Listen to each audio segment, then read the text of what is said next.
नमस्कार। जय हिंद। इतिहास विमर्श में एक बार फिर से आप सभी का स्वागत है। दोस्तों, आज इस विमर्श में हम चर्चा करेंगे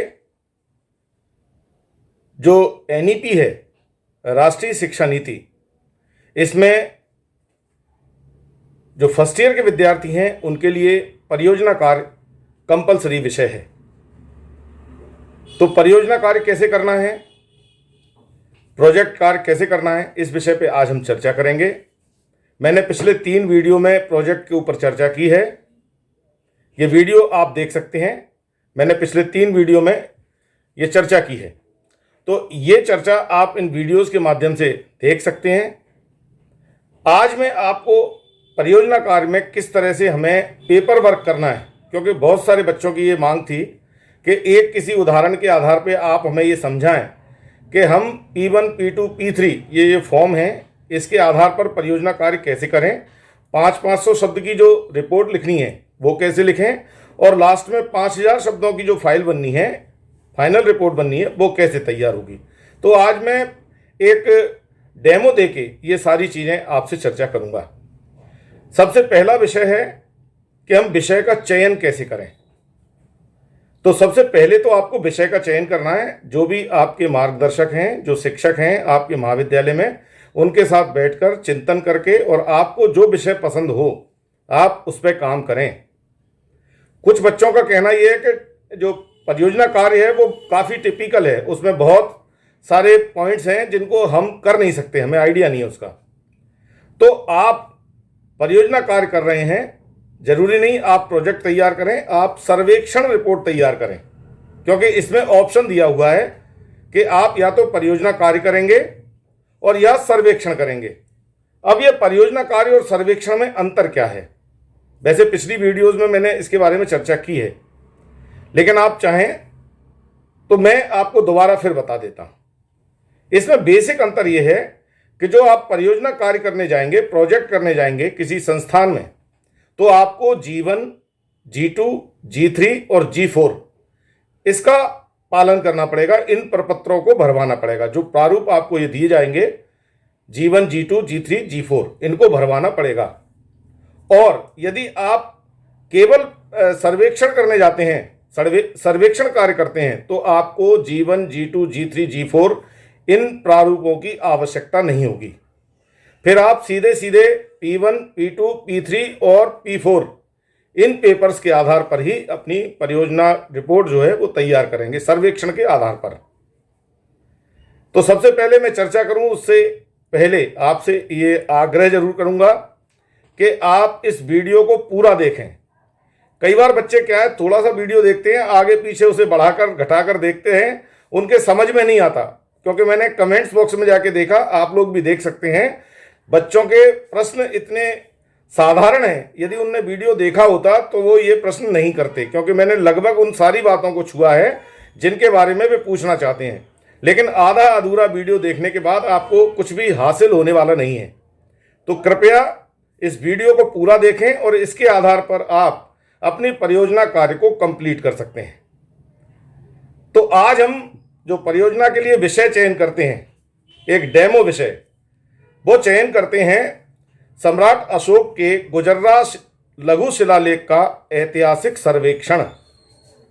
सम्राट अशोक हम सभी जानते हैं चक्रवर्ती सम्राट थे, और इनके लघु शिलालेख जो गुजर्रा गांव दतिया के पास है उसमें अभी भी है, उसको हम देख सकते हैं। तो उसके संदर्भ में हम ऐतिहासिक सर्वेक्षण करेंगे कि ये क्या है। तो आप ध्यान से इसे देखें और इसी के आधार पर अपना विषय चयन करें, और जो भी आपने टॉपिक लिया उस टॉपिक के आधार पर आप काम करें। आप 4 बच्चे भी काम कर सकते हैं, 6 बच्चे भी काम कर सकते हैं। बेहतर होगा आप ग्रुप में ही काम करें, जिससे आपको किसी प्रकार की परेशानी नहीं होगी। तो सम्राट अशोक के संदर्भ में हम इस वीडियो में देखेंगे कि किस प्रकार से परियोजना कार्य को करते हैं। दोस्तों, आज हम यात्रा करते हैं दतिया जिले के ग्राम गुजर्रा की, जहां भारत के चक्रवर्ती सम्राट अशोक के द्वारा उत्कीर्ण लघु शिलालेख मिलता है। आइए बात कर लेते हैं ऐतिहासिक ग्राम गुजर्रा और उसके महत्व की। यूं तो यह गांव एक साधारण सा गांव है। गांव के मुख्य मार्ग से लगभग 500 मीटर अंदर की ओर वह साइट म्यूजियम है जिसे एएसआई द्वारा प्रोटेक्टेड किया गया है। प्रशासनिक उपेक्षाओं के चलते इतिहास की यह स्वर्णिम धरोहर अपने अस्तित्व को बचाए रखने के लिए अब करहा रही है। स्थानीय सैंडस्टोन पर तराशा गया यह वही शिलालेख है जिस पर देवानाम प्रिय उपाधि के साथ अशोक के नाम का उल्लेख मिलता है। ग्वालियर से लगभग 100 किलोमीटर दूरी पर स्थित ग्राम गुजर्रा दतिया जिला मुख्यालय से लगभग 20 किलोमीटर की दूरी पर स्थित है। सिद्धों की टोरिया नामक पहाड़ी की तलहटी में यह गांव स्थित है। जब हम गुजर्रा पहुंचते हैं तो दृश्य कुछ ऐसा दिखाई पड़ता है। आसपास सैंडस्टोन के ऊंचे ऊंचे टीले और बेतरतीब सी बिखरी हुई शिलाएं दिखाई पड़ती हैं। छुटमुट हरियाली के बीच एक अधूरा सा निर्माण युक्त वह स्थल जहां सम्राट अशोक का शिलालेख संरक्षित है। आसपास निगाह डालने पर कुछ अधूरे से निर्माण और दूर तक फैली हरियाली रमणीयता का एहसास कराती है। कहीं कहीं पेड़ की सूखी टहनियां इस स्थल के प्रति उदासीनता की मूक गवाही देती दिखाई दे जाती हैं।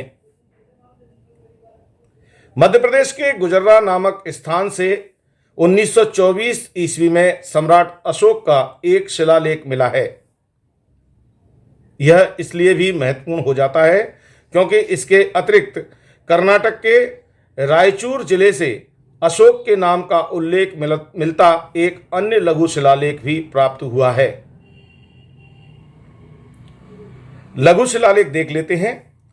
अशोक के लघु शिलालेख 14 दीर्घ शिलालेखों के मुख्य वर्ग से अलग हैं। ये उनमें सम्मिलित नहीं हैं, जिसे शिलालेख कहा जाता है।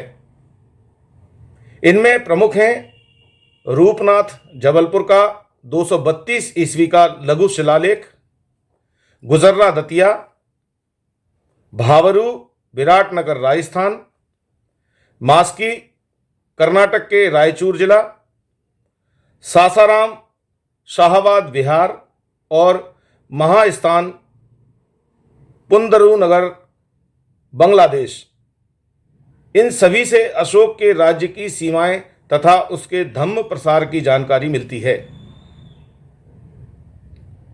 अशोक मौर्य वंश का प्रसिद्ध व शक्तिशाली शासक था। वह बिंदुसार का पुत्र था। कलिंग युद्ध में हुए नरसंहार से व्यथित होकर उसने 250 ईसा पूर्व में अपनी प्रजा को शांति और सौहार्द का संदेश देने के लिए संपूर्ण भारत का भ्रमण किया। भ्रमण के पड़ाव के दौरान उसने पत्थर की चट्टानों पर शिलालेख खुदवाए थे, जो प्राकृत एवं पाली भाषा में लिखे गए हैं।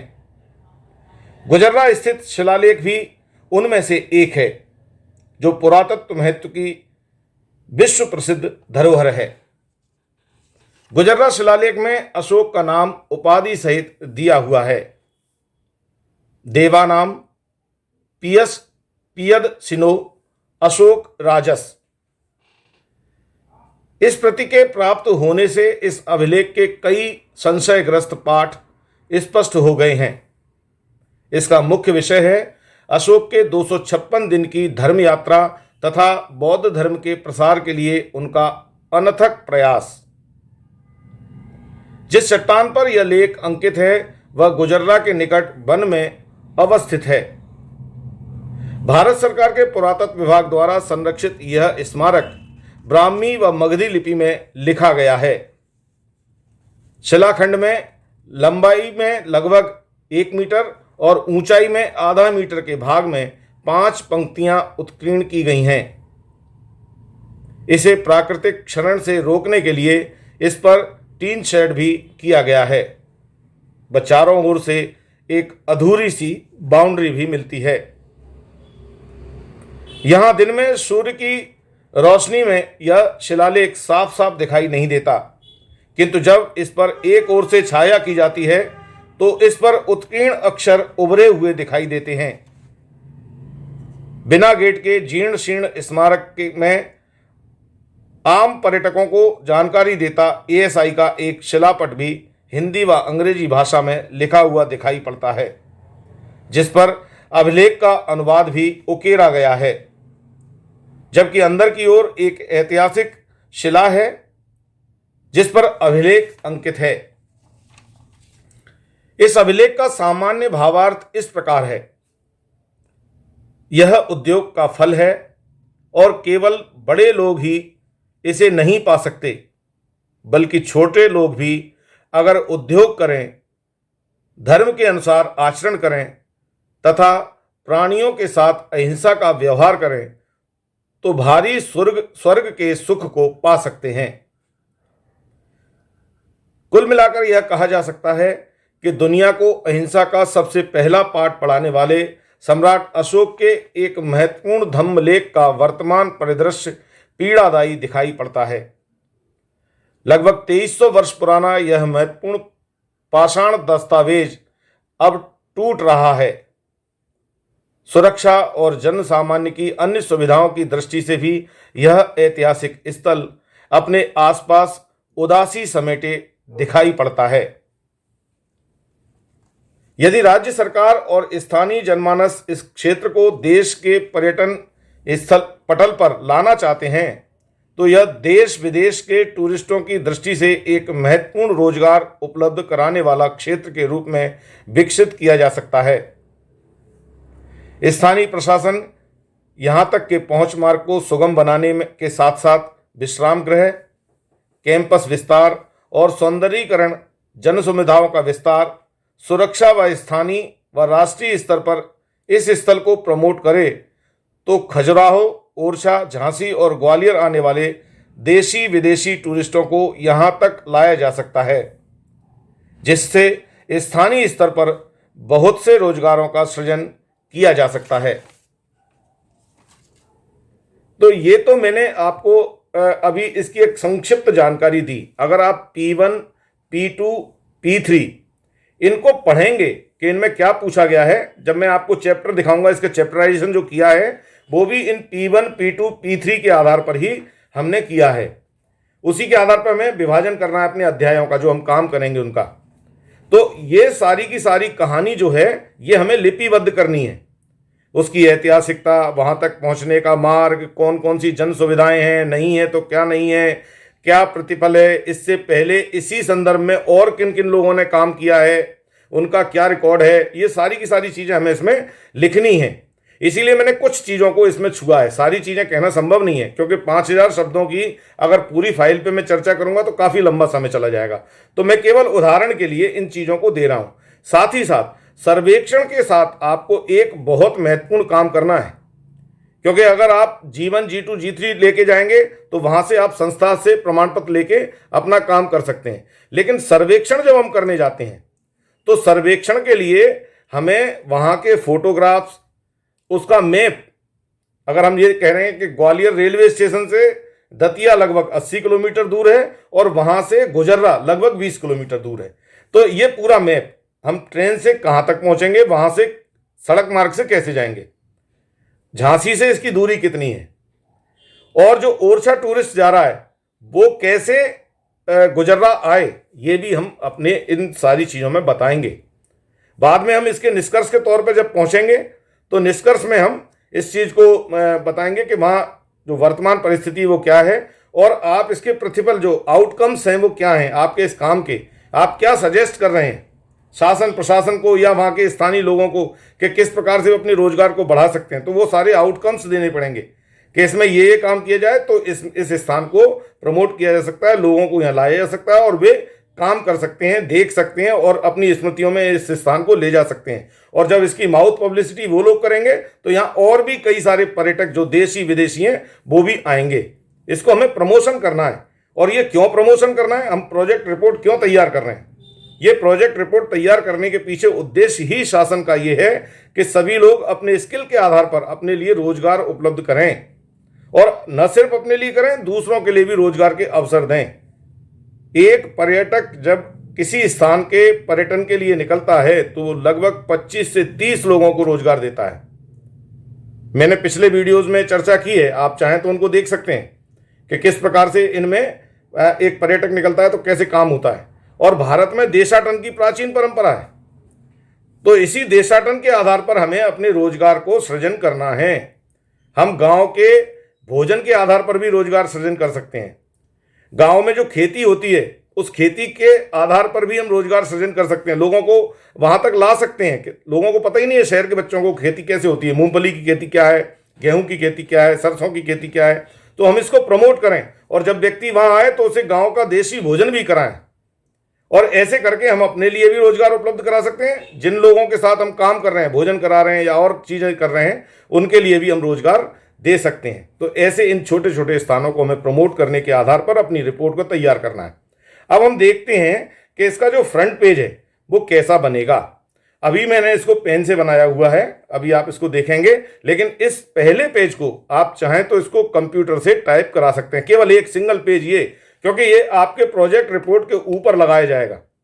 तो इसलिए इसको जो अभी मैं दिखाता हूं आपको, इस पेज को आप चाहें तो कंप्यूटर से आप इसको टाइप करा सकते हैं। बाकी सारे पेज आपको हस्तलिखित लिखने हैं, चाहे P1, P2, P3 रिपोर्ट लिखेंगे वो 500-500 शब्दों की लिखेंगे। और प्रत्येक विद्यार्थी, जैसे ग्रुप में काम कर रहे हैं, 4 विद्यार्थी काम कर रहे हैं या 6 विद्यार्थी काम कर रहे हैं, वे प्रत्येक अपनी अपनी रिपोर्ट लिखेंगे P1, P2, P3। और जैसे अगर मान लो 6 बच्चे काम कर रहे हैं और 3 अध्याय हैं, तो एक अध्याय में 2 बच्चे आ गए, और उन अध्यायों के जो सब हेडिंग्स हैं, जो सब चैप्टर्स हैं, उन चैप्टर्स के उन सब चैप्टर्स को बराबर बांट लेंगे। अगर एक में 4 सब चैप्टर्स हैं तो 2-2 एक-एक के हिस्से में आएंगे, उन 2-2 पे वो अपनी 500 शब्दों की रिपोर्ट तैयार करेंगे। एक दूसरे की नकल नहीं करेंगे, एक दूसरे अलग करेंगे। ये जो P1, P2, P3 है, इसी के आधार पर आपका जो है आंतरिक मूल्यांकन किया जाएगा 50 अंकों में से। और बाह्य परीक्षक जो आएंगे वो जब मूल्यांकन करेंगे तो वो आपका P4 वाली रिपोर्ट जो आप प्रस्तुत करेंगे एक पूरी फाइल के आधार पर, उसके आधार पर आपको उसके नंबर मिलेंगे। और वहां भी आपने जो जिन अध्यायों पर काम किया उन्हीं से ही आपका इंटरव्यू लिया जाएगा। जो वाइवा होगा वो उन्हीं अध्यायों का वाइवा होगा, पूरे का नहीं होगा। आपने किन किन चीज़ों को चेक किया, आपने उसकी ऐतिहासिकता और उसकी भौगोलिक स्थिति का अध्ययन किया, तो इसी पे आपको 500 शब्द लिखने हैं। आपको उसके ऐतिहासिक महत्व पे नहीं लिखना, या वहां की जो आउटकम्स क्या है उस पर नहीं लिखना। आउटकम्स पे काम दूसरा बंदा कर रहा है, वो लिखेगा। तो आपने जिन विषयों को, उन चैप्टर्स में से जो सब हेडिंग्स को आपने काम किया है, केवल उन्हीं पे आपको अपनी रिपोर्ट तैयार करनी है।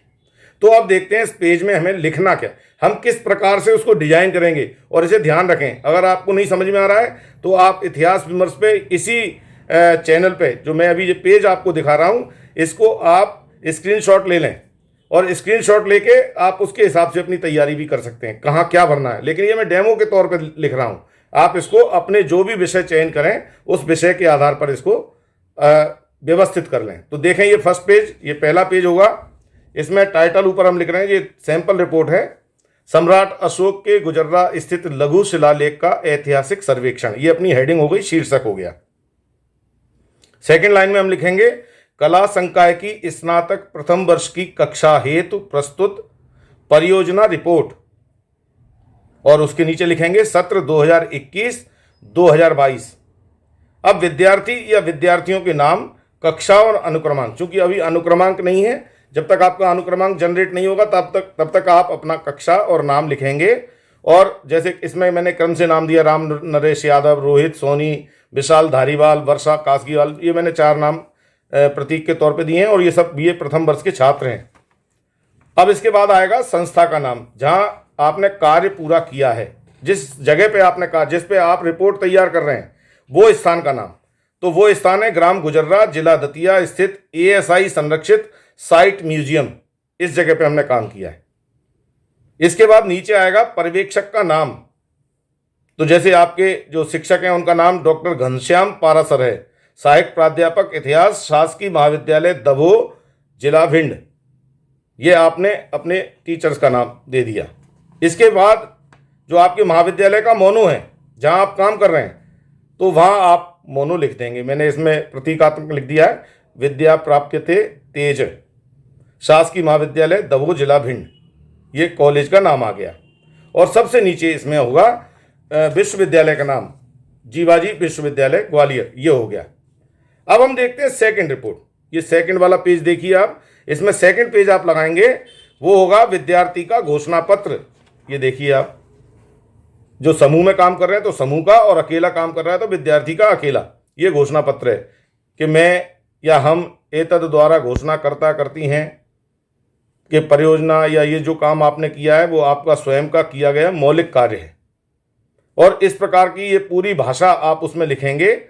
और उसके बाद वैसे ही विद्यार्थियों के नाम जैसे ये इसमें दिए, राम नरेश, रोहित, सोनी, विशाल, धारीवाल, वर्षा, कर ऐसे ही आपको करके और साइन करने। ये देखिए साइड में साइन है, केवल अनुक्रमांक यानी रोल नंबर का स्थान छूटा हुआ है क्योंकि वो अभी आपके पास है नहीं, तो वो आप छोड़ देंगे। बाकी ये चाहे तो आप नामांकन का भी उपयोग कर सकते हैं वहाँ, नामांकन अगर आपके यहाँ परीक्षा पहले होती है नामांकन भी लिख सकते हैं।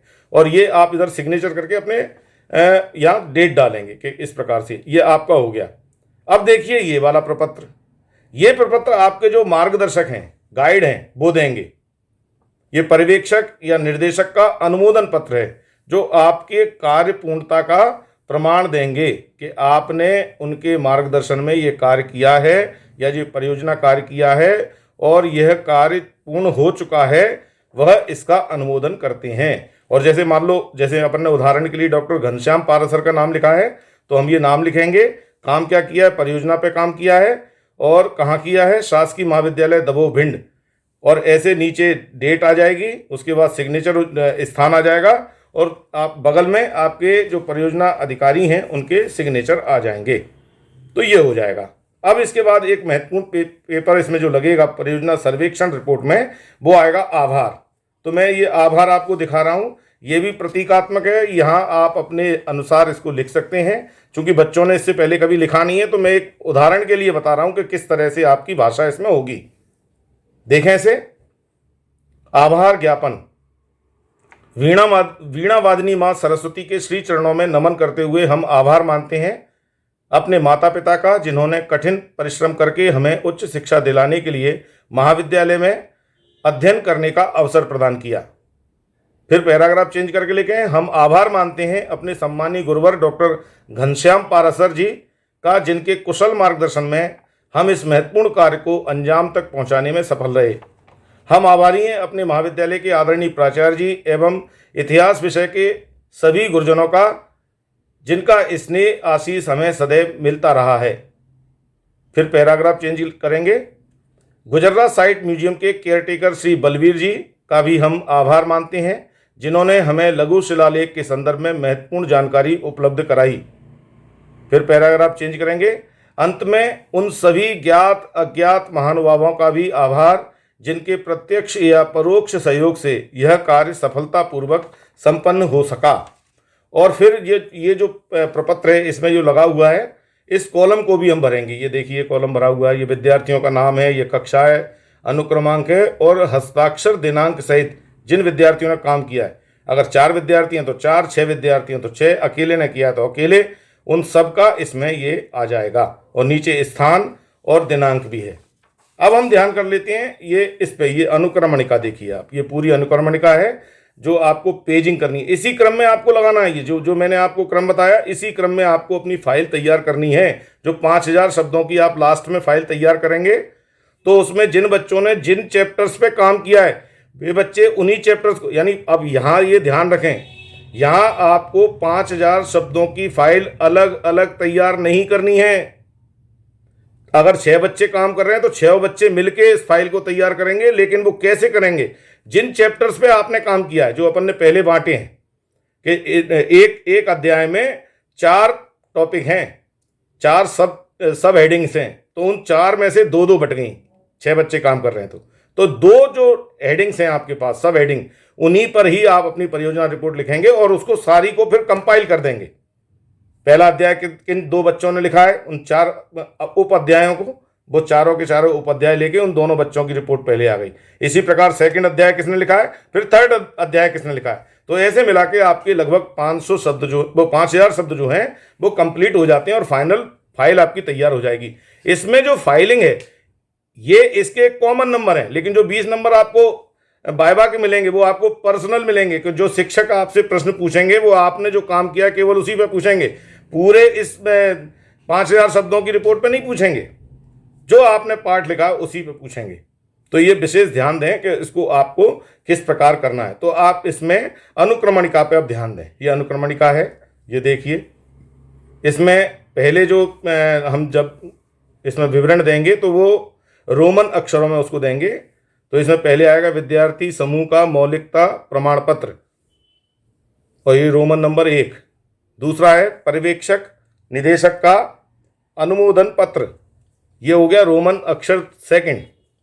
और तीसरा इसमें प्रपत्र लगेगा आभार ज्ञापन, ये हो गया प्रपत्र 3। अब चूंकि हम किसी संस्था में जाके काम नहीं कर रहे हैं, नहीं तो यहाँ अगर हम संस्था में जाके काम कर रहे हैं तो यहाँ G4 वाला फॉर्म लगेगा और G2 वाला फॉर्म लगेगा।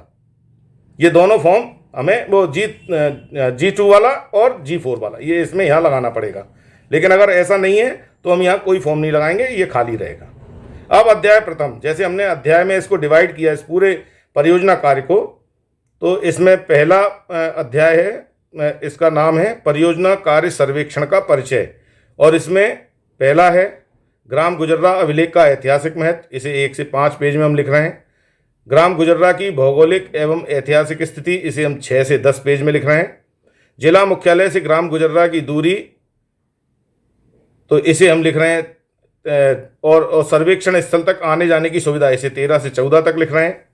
सुरक्षा और अन्य आवश्यक जानकारियां, इसे हम 15 से 16 में जानकारी दे रहे हैं। और प्रस्तावित कार्य की प्रासंगिकता एवं लक्षित प्रतिफल इसके क्या हैं, ये हम इस पे लिखेंगे 16 से 20 पेज में, इसकी पूरी चर्चा करेंगे। ऐसे 2 बच्चे इस पूरे एक चैप्टर पे काम करेंगे।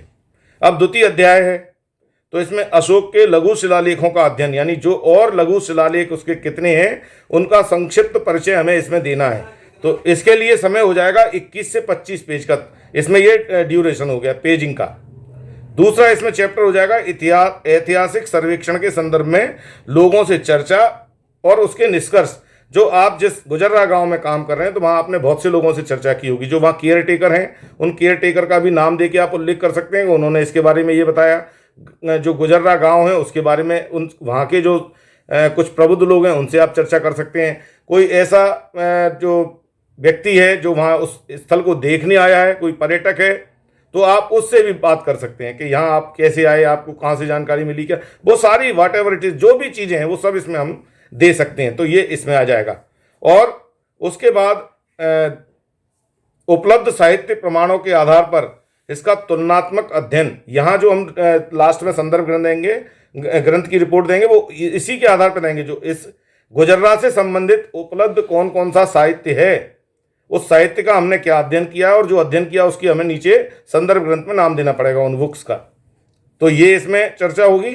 और इन पूरे जो हमने इस कार्यस्थल का छायांकन किया, फोटोग्राफ्स लिए हैं या इसके मैप बनाए हैं या कोई और आंकड़ों का संकलन किया है, वो हम इस चैप्टर में यहाँ लास्ट में देंगे। तो ये 2nd अध्याय हो गया, इनको भी 2 बच्चे काम करेंगे और उसका पेजिंग भी दिया है। अब तीसरा अध्याय परियोजना कार्य से प्राप्त निष्कर्ष क्या है, यानी हमने जो काम किया है इसके निष्कर्ष क्या निकले, तो वो निष्कर्ष इसमें देना है 36 से 40 पेज में। प्रस्तावित कार्य में आने वाली जो चुनौतियां, आपको क्या क्या कठिनाइयां आई इस कार्य को करने में, सभी लोगों को समूह में, तो वो चुनौतियों के बारे में हम इसमें चर्चा करेंगे 41 से 43 पेज में, 3 पेजों में या 4 पेजों में, जितने में आप कर सकते हैं।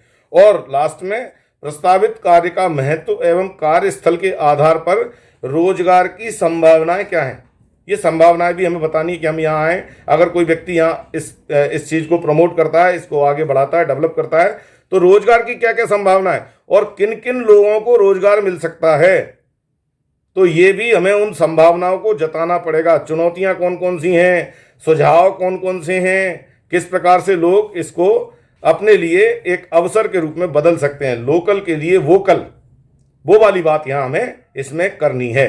तो ये हमने ऐसे 44 से 50 पेज के आसपास, यानी टोटल आपका जो एक रिपोर्टिंग है, जो पूरी फाइल बनेगी वो लगभग 45 से 50 पेज के बीच में बनेगी और इसमें आपके 5000 शब्द हो जाएंगे। A4 साइज के कागज में आप 1 साइड में आप इसको लिखें, एक साइड ही लिखें, एक साइड खाली रखें, बड़ा सुंदर लगता है, उसकी बात अच्छी तरह से बाइंडिंग करें, एक साधारण सी, बहुत महंगी बाइंडिंग की आवश्यकता नहीं, साधारण बाइंडिंग करें, स्पाइरल बाइंडिंग भी हो सकती है, और लगभग 50 पेज में आपका ये परियोजना कार्य सिमट जाएगा। A4 साइज में, A4 साइज के पेपर पे आपको ये अपने हाथ से साफ साफ सुंदर सुलेखों में इसको लिखना है, जिससे आपके लिखने की भी प्रैक्टिस होगी।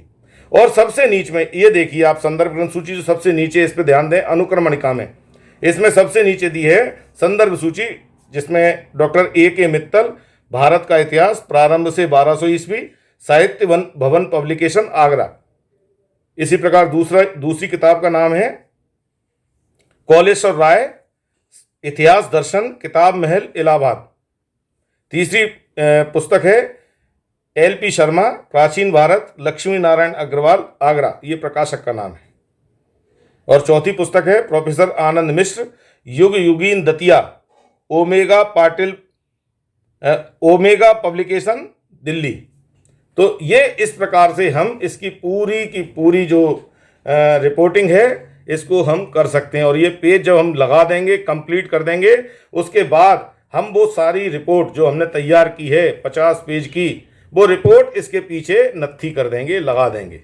ये पेज 3, 4, 5 जो भी पेज हैं ये ऊपर लगाएंगे और इसके जस्ट नीचे वो रिपोर्ट लगाएंगे। और जिन बच्चों ने अपने जो P1, P2, P3 जिन पे रिपोर्ट तैयार की हैं 500 शब्द की, वो रिपोर्टें चाहें तो इसके पीछे उसे भी लगा दें, तो ये लगभग 100 पेज का एक दस्तावेज तैयार हो जाएगा आपका। क्योंकि उसके आधार पे आपने मूल प्रति तो लिखी दी है, लेकिन जो कच्चा काम आपने किया है आप वो भी उसमें लगा सकते हैं प्रामाणिकता के तौर पर कि ये काम आपने किया है और इसमें कोई समस्या नहीं है।